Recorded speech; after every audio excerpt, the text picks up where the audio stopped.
Բարև ձեզ Տարոս Սահակյան, շնորհակալություն, որ ընդունեցիք իմ հրավերը, ասեմ մեր հեռուստադիտողներին, որ այսօր իմ հյուրն է ազգային ժողովի պետաիրավական հարցերի հանձնաժողովի նախագահ Հովհաննես Սահակյանը։ Մենք ունենք ավանդույթ, միշտ սկսում ենք գլխավորից, որն է ձեզ այսօրվա գլխավոր եւ կարևոր հարցը, ինչը կառանձնացնեիք։ Բնականաբար սահմանադրական փոփոխությունների նախագիծը արդեն գտնվում է ազգային ժողովում եւ մենք տեսնում ենք, որ եւ հանրության մեջ եւ քաղաքական դաշտում համար առաջի խնդիրը եւ ամենագլխավորը հենց սահմանադրական բարեփոխումներն են եւ գլխավորն էլ կարծում եմ հենց սահմանադրական բարեփոխումներն են եւ այն նախագիծը, որը եւ հրապարակվել է վաղուց եւ արդեն ազգային ժողովում է։ Գլխավորը մենք կարողանանք ունենանք մեր ժողովրդի կողմից ընկալելի, ընդունելի, լավ մշակված եւ ապագային միտված դրական առումով սահմանադրության նախագիծ եւ ընդունելի մեր հանրության կողմից։ Մենք հենց այդ թեմայի մասին էլ, թեմային էլ անդրադառնալու ենք, բայց ես այսօրին չեմ կարող այդ հարցերին շրջանցել, որովհետեւ գիտենք, որ շփման գծում լարվածություն կա եւ սա համընկավ, ինչպես հայտնի է, Լավրովի այցելության հետ սովորաբար, այս հարցը եմ հնչեցրել, սովորաբար երբ որ նման կարգի այցելություններ են լինում, կրակահերթերը դադարում են։ Ինչ որ բացատրություն բան կա, ինչու այս ագրեսիան այս անգամ ադրբեջանական կողմը դրսևորեց։ Համամիտ չեմ, սովորաբար հենց այդ ժամանակ են ակտիվանում, եթե նայենք այդ քրոնիկան, ապա կարող ենք վերհիշել, որ նախագահների հանդիպման ժամանակ սկզբից կամ հետո մշտապես իրենք ինչ որ դիվերսիոն գործողություններ են կատարում։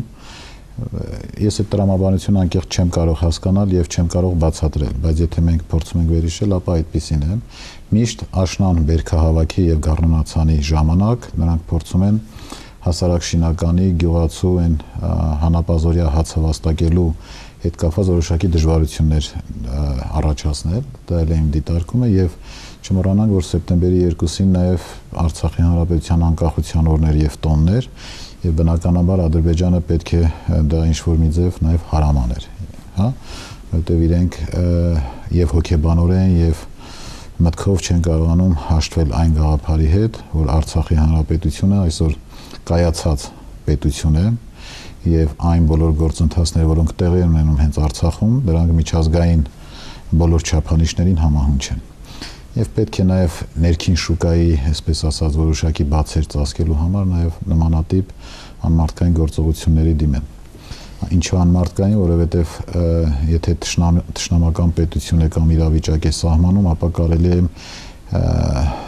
զինվորի հետ, հա, որոշակի պատերազմական գործողություններ, ոչ թե խաղաղ բնակչության վրա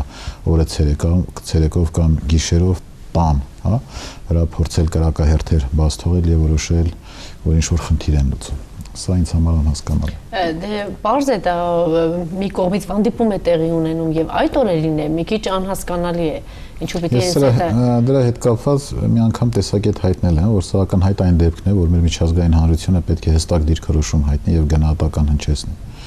Անխտիր բոլորը։ Դե առայժմ չենք տեսնում, հենց այն երկիրը, որ այնտեղ էր բանակցում էր բան, այդպեսի ոչ միայն այն երկիրը, այլ նաեւ բոլոր այն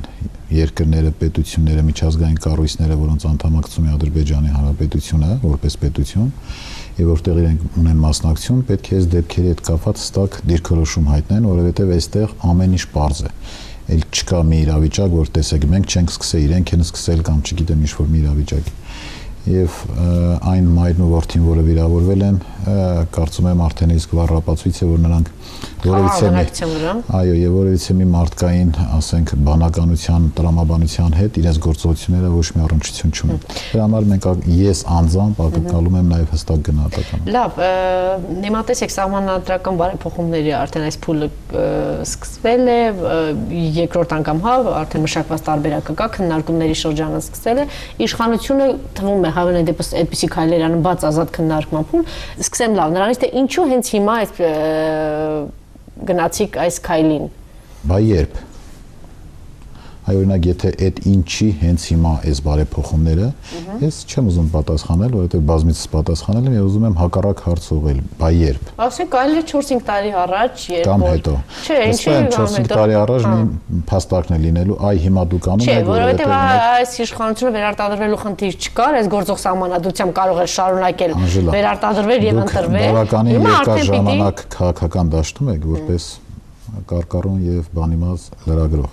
Եթե ինձ կարողանաք ասել քաղաքական դաշտում մեկ քաղաքական ուժ, որը չի ուզում ընտրվել կամ վերընտրվել կամ վերարտադրվել, սահմանադրության փոփոխությունների գնա եւ հարմարեցնել մի քաղաքական ուժի, արդեն իսկ 1000 ներողություն։ Թողեք միտք հավարտեմ, այնքան արդեն թիների արդեն առաջացնում այս սահմանադրությունը, նույնիսկ տեխնիկական առումով։ Օրինակ, երբ որ մենք ունենք սահմանադրական դատարան, օրինակ, որոշում է կամ քննում է եւ տեսնում է որ օրենքի այս կամ այն դրույթը հակասում է սահմանադրությանը, որը պետք է ուժը կորցնի, դրա հետ կապված օրենսդրական նախաձեռնությամբ հանդես եկող սուբյեկտ իրավունքի ուժով այսօր գոյություն չունի։ Ամբողջ կառավարման համակարգն եք փոխում դուք, պարոն Սահակյան, հիմա դուք այսինքն ոչ ազգային ժողովի падգամավորի վրա է դրված այդ պարտականությունը, ոչ է կառավարության։ Այո, փոխում ենք ամբողջ կառավարման համակարգը, գնում ենք խորհրդանական կառավարման համակարգ։ Հիմա այս առաջին փաստարկին եմ ուզում անդրադառնալ։ Դուք ասում եք սրանով ինչու պիտի չէր կարող շուտ, որովհետև վերարտադրման մասին եք, չէ՞, խոսում, որովհետև այս գործող սահմանադրությամբ իշխող կուսակցությունը կարող էր երկրորդ անգամ ընտրվել իր լիդերով հանդերձ եւ շարունակել մնալ իշխանության, բայց հիմա կարծեմ այդ հնարավորությունը այս սահմանադրությունը գոնե ձեր լիդերն այդ հնարավորությունը չէր տալի, հետեւաբար պետք էր գնար սահմանադրական փոփոխության։ Այսպիսի հարցադրում է անում ընդդիմությունը եւ դուք գնացել եք ճիշտ ժամանակին հանրապետական կուսակցության համար փոփոխության։ Այս փաստարկները երբ որ հնչեցնում են, իմ մոտ տպավորություն է, թե սահմանադրության մեջ ինչ որ մի գաղտնի տեղ, որ մեզնից որևէ մեկը չի կարդացել, սեւով սպիտակի վրա գրված է, որ այսուհետ իշխանությանը լինելու հանրապետական կուսակցությունը եւ անկախ ընտրություններից իրենք մեծամասնություն են։ Այնպիսի մեծամասնություն են այնպիսի մեխանիզմներով է իշխանություն, այնպիսի մեխանիզմներով եք մնում իշխանության, իսկ ով է կասկածում։ Իշխանությունը ձևավորվում է իշխանությունը ձևավորվում է ընտրությունների միջոցով։ Ընտրությունները հավասար են բոլորի համար։ Ընտրությունը նաև նրա համար է, որպեսզի ժողովրդին հասկանալի եւ իրենց անցած տարիների աշխատանքը ներկայացնելու ճանապարհով փորձեն վստահել ժողովրդի վստահությունը, ստանան ընտրության քվեն եւ գնան ընտրություններին հաղթելով ձևավորեն իշխանություն։ Հիմա այս սահմանադրությունից հետո որևիցե մեկը երաշխիք չունի, որ ունենալու է մեծամասնություն։ Առավել եւս այս սահմանադրության նախագծով, երբ որ մենք կազմակերպենք ընտրություններ, որևէ քաղաքական ուժ, այդ թվում հանրապետական կուսակցությունը, որևէ երաշխիք չունի, որ անպայման ունենալու է մեծամասնություն։ Այսինքն իրականության մեջ հայտնի է, պարոն Սահակյան, որ հանրությունը միշտ ուշադրությունը սևեռում է, միավորվում են կուսակցությունները, այսպես ասած պայքարը թեժանում է նախագահական ընտրությունում, որտեղ այդպես ֆիքսացիա որ նախագահի ընտրությունը շատ կարևոր է։ Խորհրդարանական ընտրությունների նկատմամբ ես այդպիսի մեծ համակ, ուշադրություն եւ կենտրոնացում տեղի չի ունենում։ Հիմա մի տեսակ ավելի հեշտ է լինելու այնպես որ հանրապետական եւ իշխող կուսակցության համար նորից մնալ իշխանության։ Իսկապես համամիտ եմ, որովհետեւ այդ գեներացիան ուժերի, թե ընդդիմադիր թևի, հիմնականում նախագահական ընտրությունների շեմին է լինում եւ հատկապես երբ որ լինում է երկրորդ փուլ եւ այլ եւ այլ։ Ընդունում եմ, համամիտ եմ, հասկանալ է, դա ինչի համար է կամ ինչից է դա, որովհետեւ երբ որ նախագահան այսօրվա մեր սահմանադրությամբ որևիցե մի քաղաքական ուժ է ներկայացնում եւ հաղթում է, ակամայից ամբողջ իշխանություն ձևավորելու եւ ազգային ժողովում եւ կառավարությունում փաթեթը իրավունքը տրվում է այդ նախագահային եւ այդ նախագահի քաղաքական ուժին։ Այսօր այդ նույն խնդիրները, որ առաջանում են նախագահական ընտրությունների ժամանակ, այս սահմանադրությամբ առաջանալու է ազգային ժողովի ընտրությունների ժամանակ, որտեղ ազգային ժողովն է ձևավորելու կառավարություն։ Այո, դա պարզ է։ Կառավարության վարչապետն է ունենալու նույն նախագահի լիազորությունները մեծի մասամբ, որտեղ ամբողջ կառավարման համակարգի ղեկավար դիրքը, պաշտոնը, էությունը պատկանում է վարչապետին։ Եվ ազգային ժողովի ընտրությունների ժամանակ է, որ քաղաքական ուժերը զգալու են իրենց դերակատարումը, հետագայում նույն կառավարությունը ձևավորելու եւ գնալու են առաջ։ Այո, այս դերակատար սահմանադրությունը հայտնի է, բայց հասարակության գիտակցության մեջ մեղված է, որ կարևորը նախագահական ընտրություններ են։ Այսինքն այդպիսի կենտրոնացում, դուք կարծում եք այդպիսի կենտրոնացում կլինի այս խորհրդարանական ընտրությունները։ Որովհետեւ նույն քաղաքական ուժերը մտածում են, որ ազգային ժողովն ունենալով իրենց X կամ Y տեղերը, իրենք ամեն ինչ անում են պատրաստվում են գնալու նախագահական ընտրությունների։ Նույնիսկ մենք դեպքեր ունենք, երբ որ ազգային ժողովի ընտրություններին չեն մասնակցել, բայց նախագահականին մասնակցել են։ Եվ նախագահական ընտրությունները փորձել են սարքել խնդիրներ առաջացնել եւ այլ եւ այլ։ Այսօր այդ խնդիրները առաջացնելու են եւ փորձելու են առաջացնել հենց խորհրդարանական ընտրությունների ժամանակ։ Յուրաքանչյուր քաղաքական ուժ պետք է իմանա իր քաշը, իր կշիռը եւ փորձի այդ քաշի եւ կշիռի մեջ դրսեւորվել։ Եթե կան քաղաքական ուժեր, որոնք խոսում են ամբողջ ժողովրդի անունից, բայց նույնիսկ կենտրոնական մարզային այն մեծ քաղաքներից բացի այլ տեղ չունեն վստահված անձինք, վստահված կուսակցականներ, նրանք խոսում են ամբողջ ժողովրդի անունից։ Դրա համար պետք է այսօր եւ այդ լծվեն մի աշխատանքի, դա կուսակցական շինարարությունների աշխատանք։ Դա հենց այնպես չի լինում, քաղաքական ուժերը այնպես չի, որ օդի միջից գալիս են եւ այդպիսի լիազորություններ են ունում, այդպիսի ուժ են իրենց։ Դա ամենօրյա աշխատանքի արդյունքում է։ Ոչ, դա պիտի ազատ տնտեսական համակարգ պիտի լինի։ Խոսում ենք արդարությունից եւ այլն, մենք գալիս ենք սոցիալական խնդիրներ, տնտեսական բաց։ Ես համամիտ եմ, որ կա սոցիալական լարվածություն, որ ունենք տնտեսական խնդիրներ։ Այս ամեն մի նմանատիպ երբ որ փաստարկ բերում են, փորձում ենք հասկանանք ինչն է խնդիրը։ Որովհետեւ մեկը չի ասում, որ չկա սոցիալական որոշակի լարվածություն, չկա տնտեսական խնդիրներ, իսկ այդ տնտեսական խնդիրները նաեւ մեզանից չեն կախված, ոչ միայն մեզանից չի կախված։ Ամբողջ երկրում ամեն ինչ նորմալ է, նու Ռուսաստանում, Եվրոպայում, հա, Ամերիկայի նույնիսկ Միացյալ Նահանգներում եւ մեր մոտ տնտեսական խնդիրները Իհարկե։ Ես համամիտ չեմ։ Դուք առնվազն ազնիվ չեք, որովհետեւ Ռուսաստանի օրինակը հեչ լավ օրինակ չէ, Ռուսաստանի օրինակը, որ դուք բերում եք, բայց գոնե ասենք Ամերիկայի Միացյալ Ինչի լավ չէ։ Նկատի ունենալ նույն տնտեսական ինչ մենաշնորհներ են, ինչ կոռուպցիոն ռիսկեր են եւ այլն, ինչ է տիրում։ Երբ որ նույն Ռուսաստանում ռուբլու ինքնարժեքը կամ այդ Ես ուրիշ բանի մասին եմ խոսում, պարոն Սահակյան, դուք տանում եք այլ հարթություն։ Ես ասում եմ տնտեսական խնդիրները։ Ոչ, բաց տնտեսական համակարգ ձևավորված է, դա նպաստում է, որ քաղաքական բաց համակարգ է։ Այո, անցնենք սահմանադրությանը, չէ։ Եվ որ Ռուսաստանի պատժամիջոցներ։ Քաղաքական ուժերի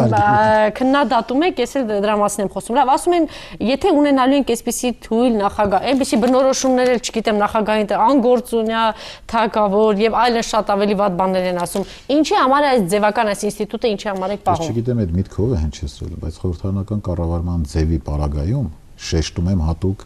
վատ լսողների եւ ընկալողների համար։ Խորհրդարանական կառավարման ձևի դեպքում նախագահը ունենում է շատ ավելի պակաս, քիչ լիազորություններ, քան թե նախագահական կամ կիսանախագահական կառավարման ձևի պարագայում։ Դա աքսիոմա է, դա որևիցե մեկը չի հորինել կամ չի փորձում ինչ-որ գործընթացներ տանել։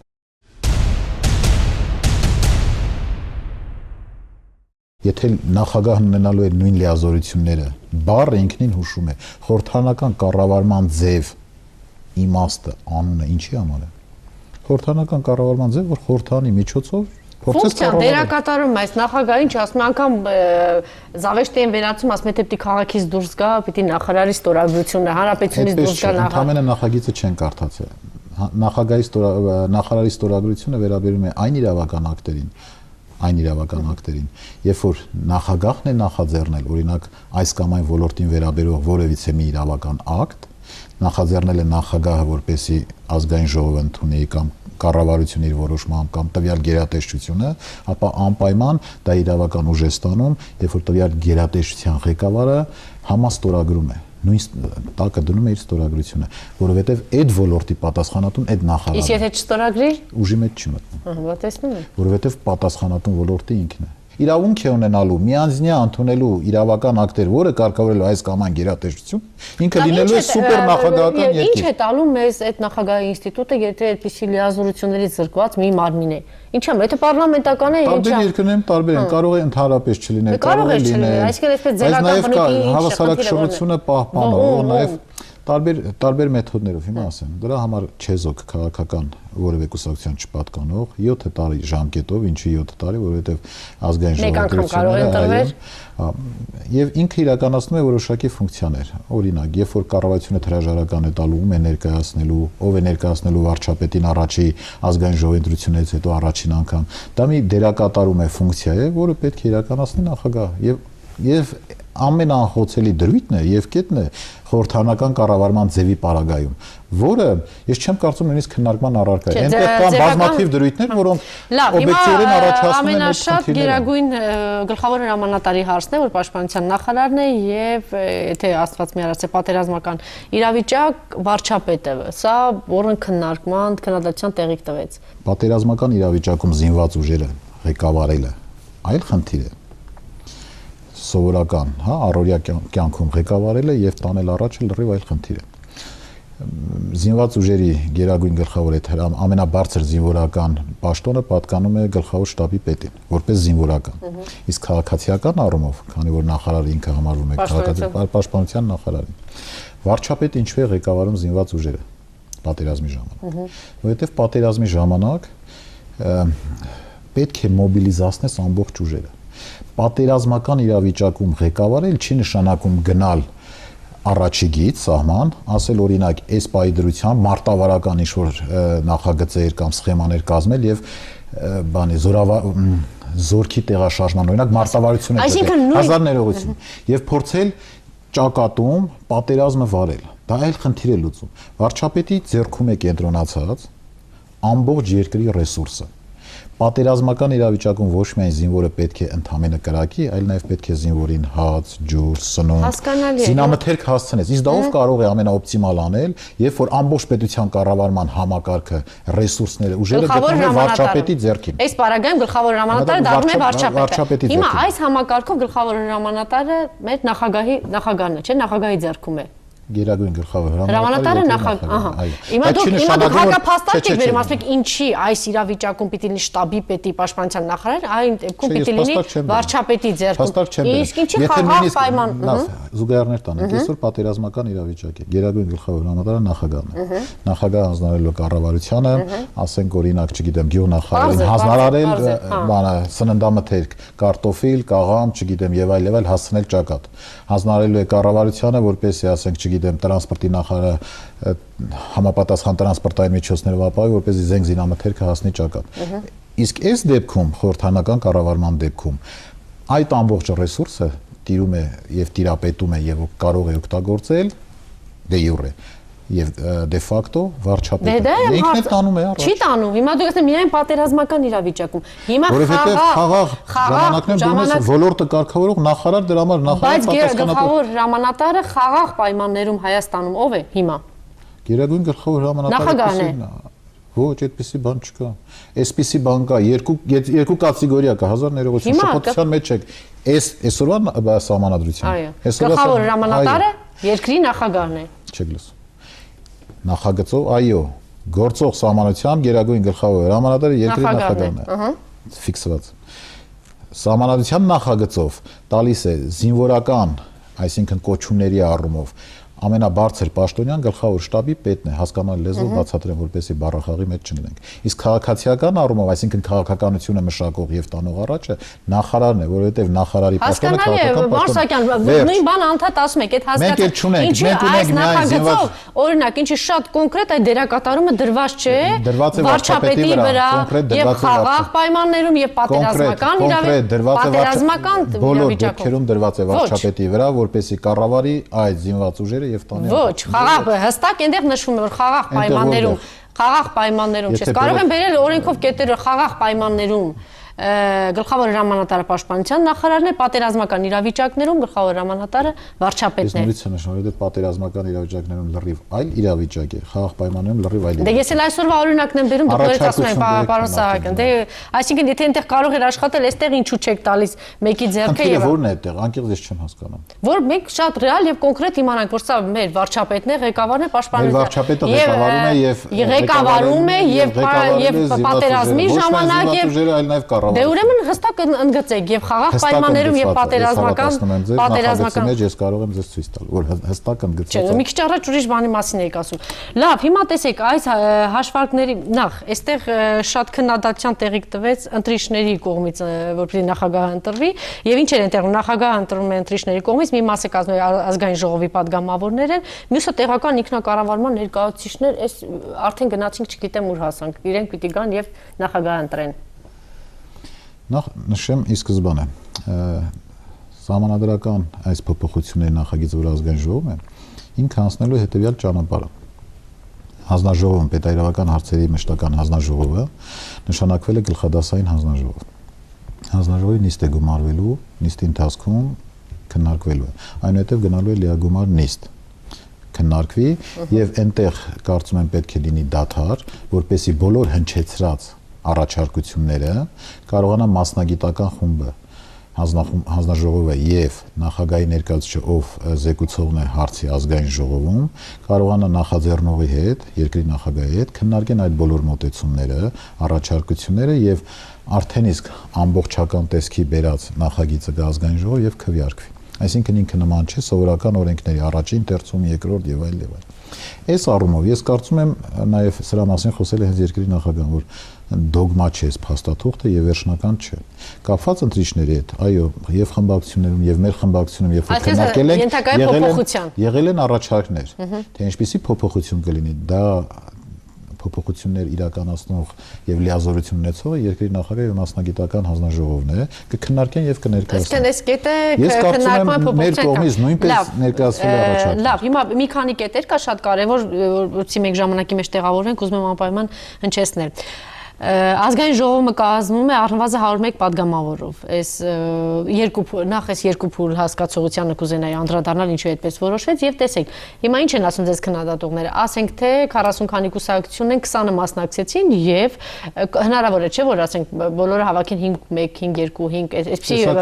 տեսականորեն եւ չպետք է բացառել, որ սա հնարավոր է։ Ասենք թե մեկը մի քիչ ավելի շատ եւ երկուսը անցնում են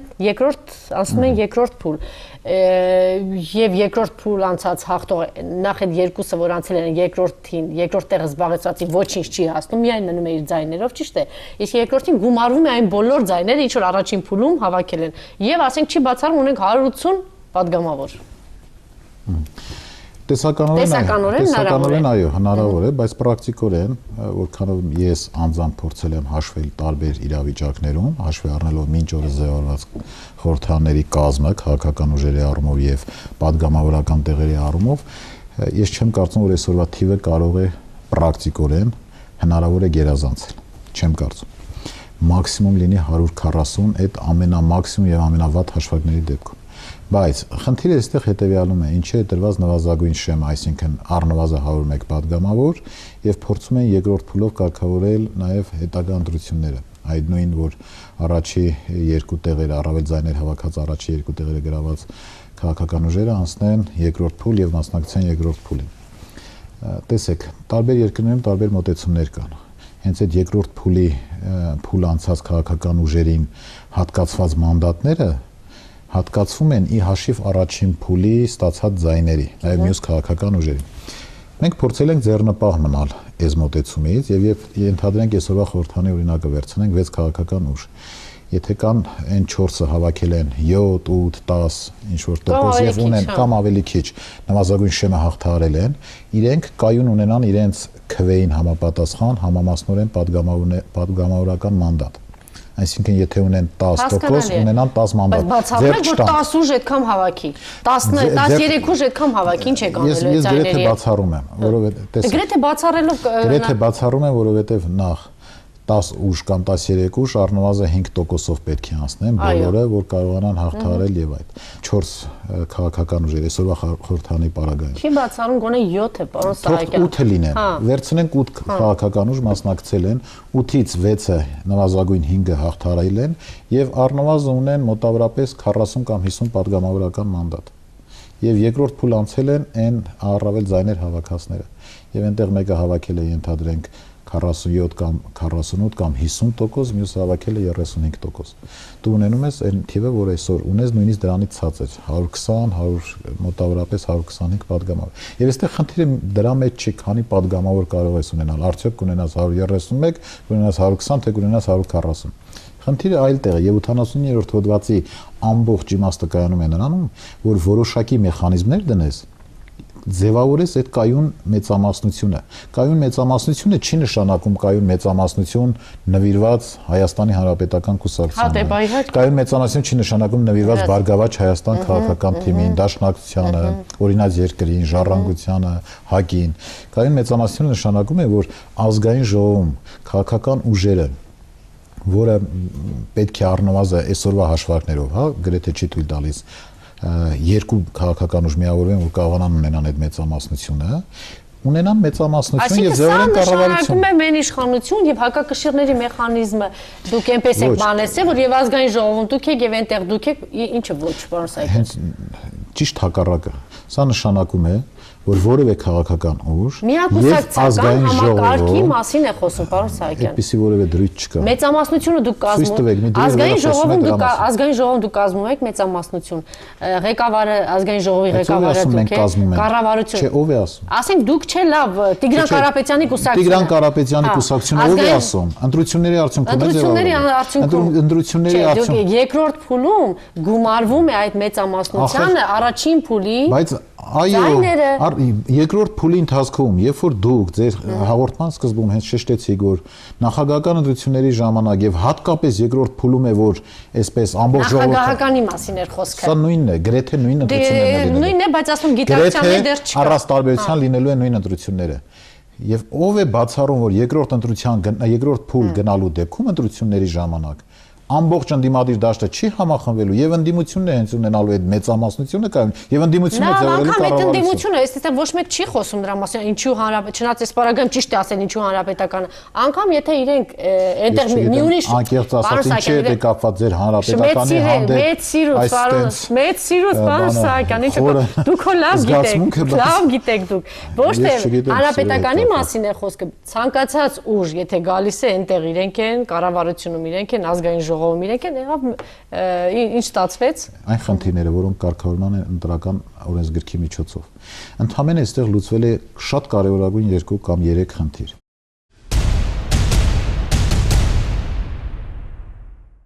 Ամրագրել ենք խորհրդարանական կառավարման ձևը,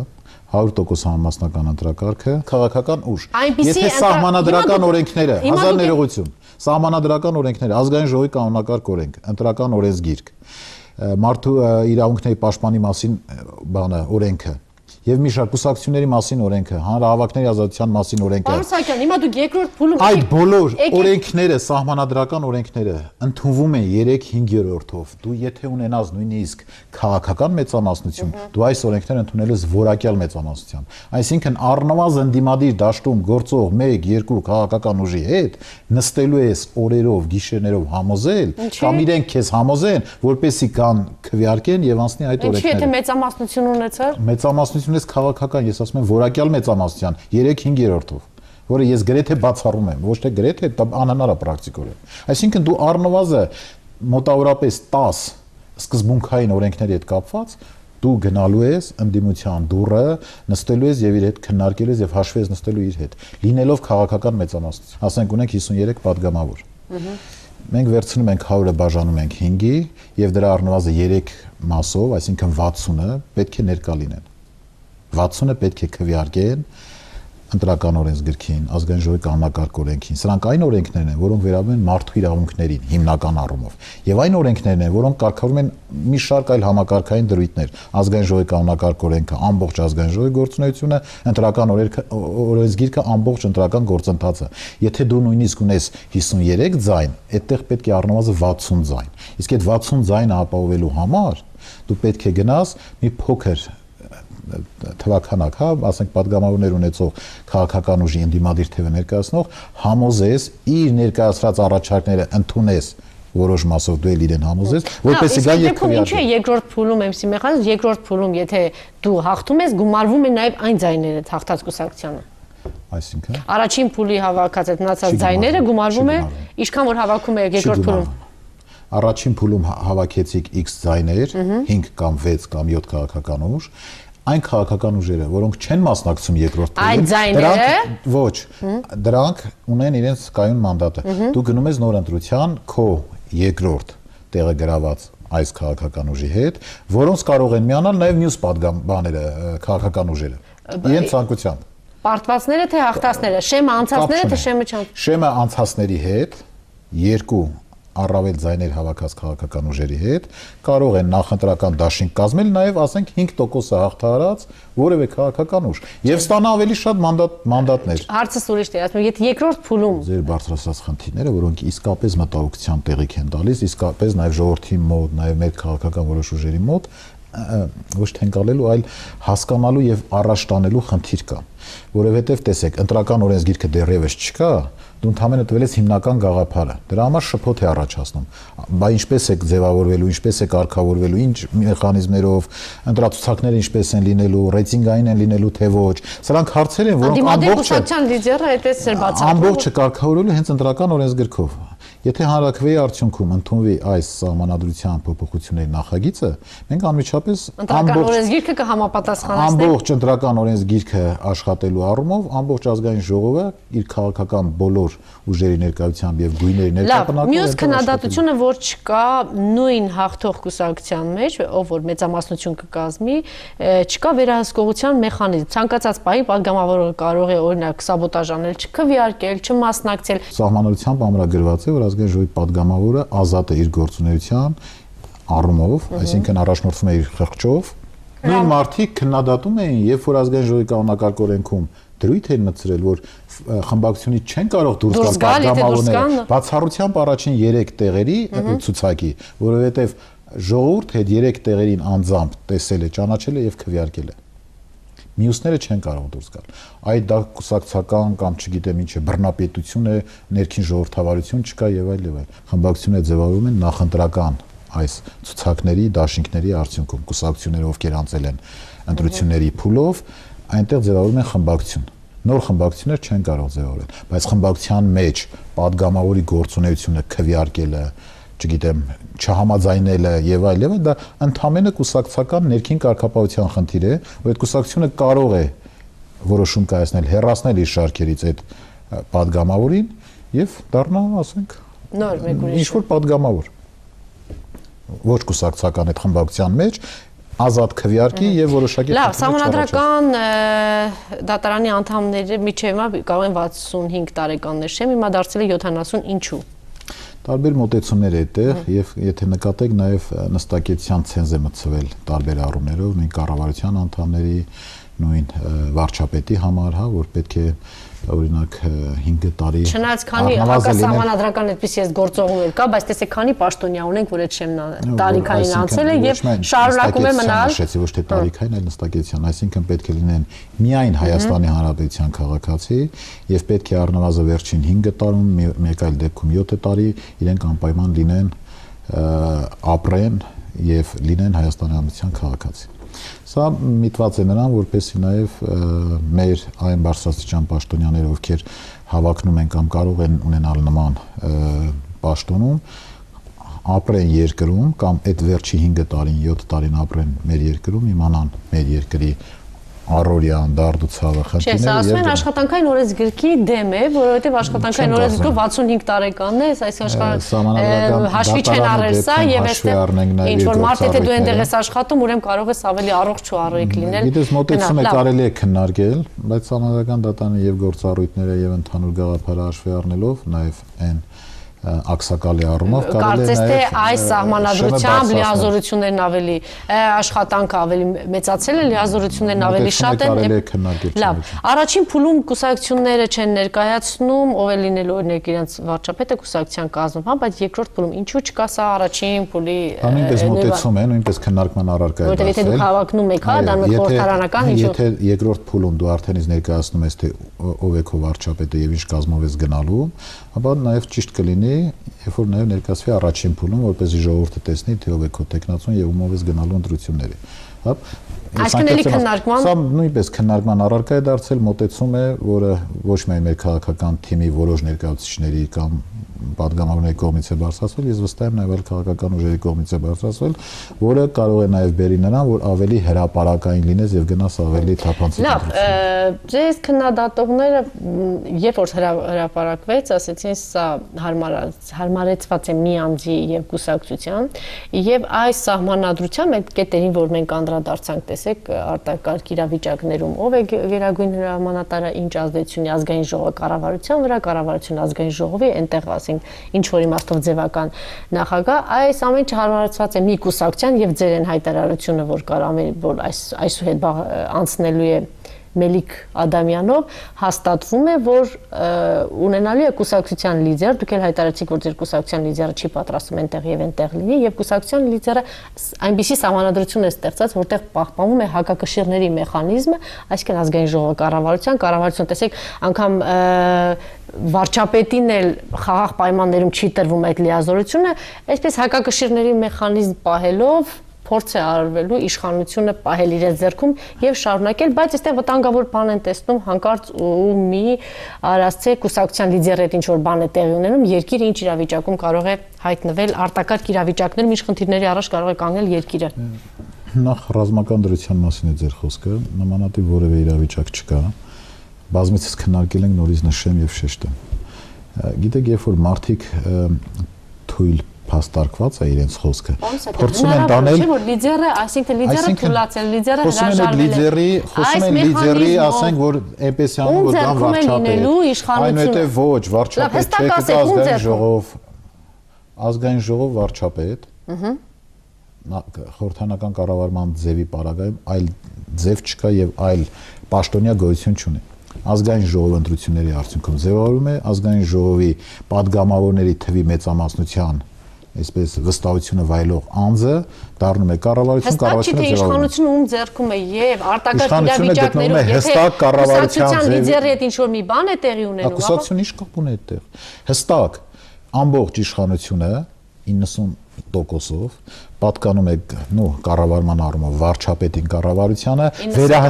վերահսկողության լայն լիազորություններով խորհրդանի ձեռքում։ Հա, բայց այդ նույն ազգային ժողովը կարող է ցանկացած պահի հետ կանչ չէ, 6 ամիսը կարող է հետ կանչել։ Մեխանիզմը դրված է ազգային ժողով կառավարություն այս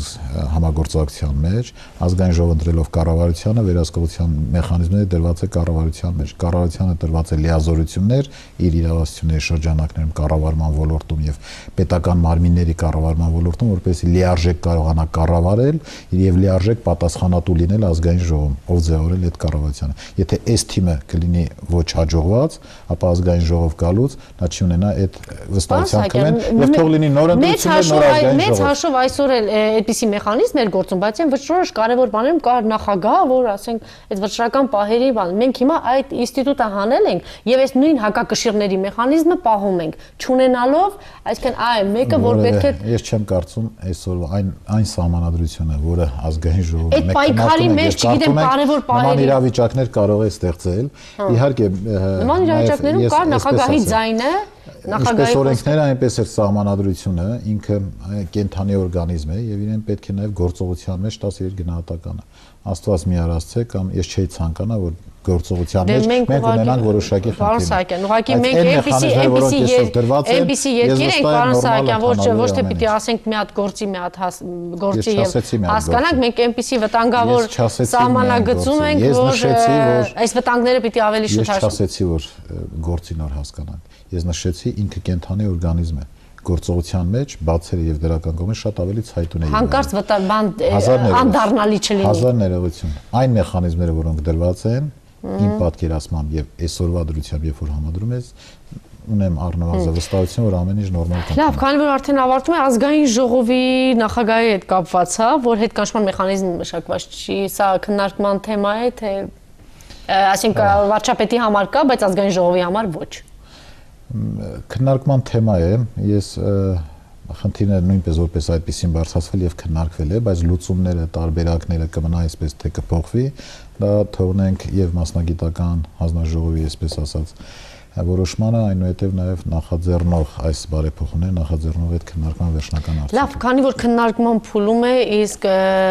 իսկապես կա լուրջ մտահոգություն, կա լուրջ քննադատություն եւ կա լուրջ մտահոգություն երկրի ապագայի հետ կապված այս սահմանադրությամբ, այս տեսքով եթե գնա, ես հույս ունեմ, որ այն բաց ազատ քննարկումն է, որ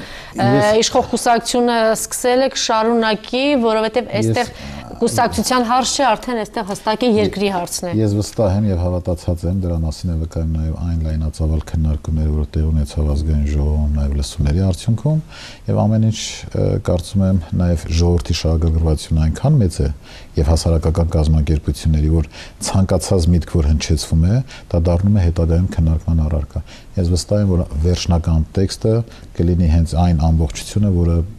կփարատի բոլորիս մտահոգությունները, առնվազն մեծ մասի մտահոգություն, այսպես ասած։ Լավ, եւ պարոն Սահակյան, վերջին փուլում ինչ որ ձեր եւ մի քանի падգամավորների անուն ինչ որ սկանդալային պատմության հետ կապվեց, դրա հետ կապված ինչ որ բարձաբանում կտայեք, թե չէ, ես գիտեմ, որ մամուլով բարձաբանում հնչել է եւ ինչ որ անց կա, որ չգիտեմ դրանով է պայմանավոր թե չէ, հիմա կարծեմ ձերբակալված է։ Ես նշել եմ, իմ գործընկերները նույնպես նշել են, իրականության հետ որևէ առնչություն չունի, այսքան։